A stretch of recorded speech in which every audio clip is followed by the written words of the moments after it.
I actually did want to be a doctor, but there weren't many facilities at school for doing the science, and I was hopeless at maths.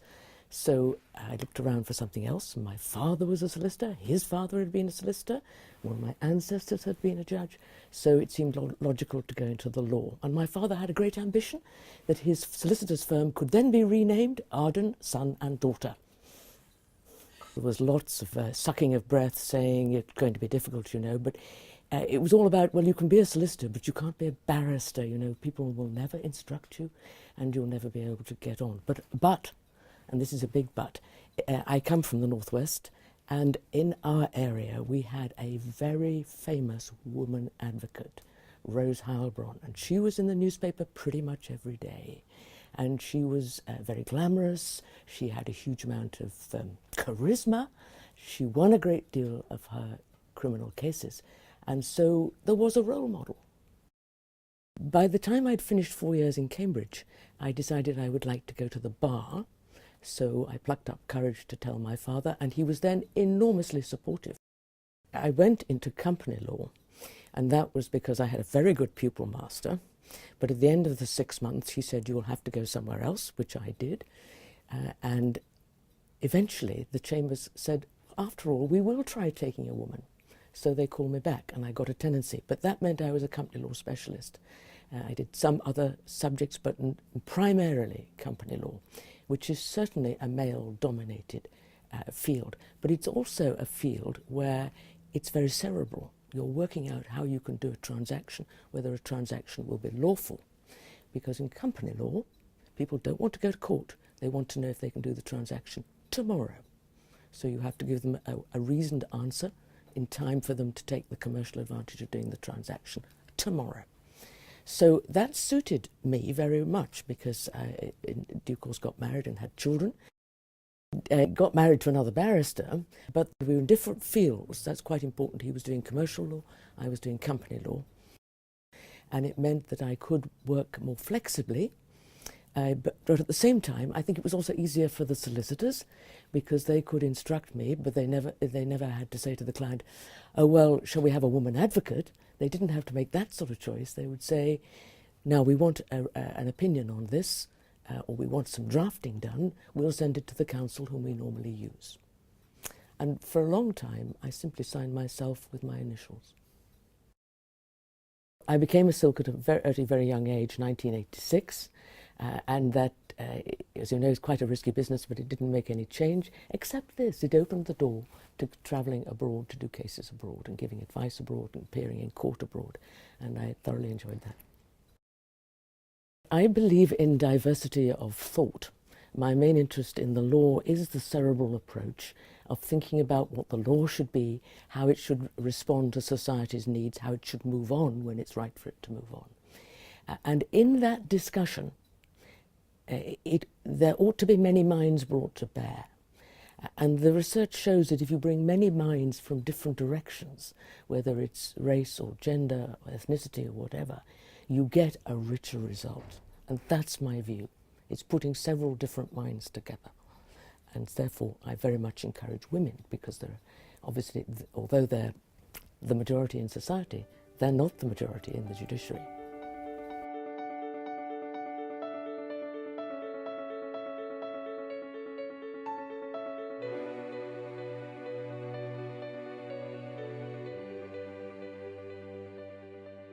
When I first came into the judiciary, I found it extremely strange that I should be called Mrs. Justice Arden, because after all, Arden is my name, and I'm not Mrs. With my own name. And so I proposed that every judge, male or female, on the High Court should be Justice Arden. And I got the support of several judges. But at the end of the day, there was too much resistance to any change. The men liked being Mr. Justice, and some of my colleagues who were women judges, I have to tell you, liked being Mrs. Justice, whether married or not. And I can recall being asked by a male colleague, and what is your name in your passport then? Thinking that he would be able to show that actually I accepted that I really used my husband's name. In fact, my name in my passport was always my own. But there have been other instances too, if I can just tell you. When I came to this court, the women were called Lord Justice. So for Lady Justice Butler Sloss, as one would more naturally say, in court, the advocates had to refer to her as my Lord, my Lady Justice Sloss. And that continued, and women were sworn in as Lord Justice. So that continued until about 7 years ago, when we managed to, or perhaps a little bit longer, the legislation was changed. It had to be specifically changed to say Lord or Lady Justice, and the women were then sworn in as Lady Justice. In 2005, Lord Woolf asked me to look at international judicial relations, because with the separation of powers brought about by the Constitutional Reform Act and the abolition of the Lord Chancellor's position of head of the judiciary then had its own power to direct its own international relations. So we could decide with whom to promote relations in order to have benefit for our judiciary. The interesting thing to me was how often I met women in top courts. Australia, Canada, and New Zealand all have about 40% women in the top court, as Germany has that percentage too in the Constitutional Court, and in the United States it's now 1/3 women. So yes, I was meeting a great many more women, and they were surprised that there were so few of us. And to be honest, I found it very encouraging, because I made good friendships with the judges overseas and saw how they were making a real impression on their legal system. It's extremely important that people respect the rule of law, and that the rule of law continues to be as important in our society, because people can then govern their lives, it can lead to social harmony, can lead to progress in society as well. So you've got to think of ways of strengthening the judiciary. And my view about that is that you need to connect with people who are lay people. So I put together 2 books. They were originally one, but the publisher decided that they should be 2. The first is about human rights and European law. The second book is also a passion of mine, Common Law and Modern Society. I'm a great proponent of the common law.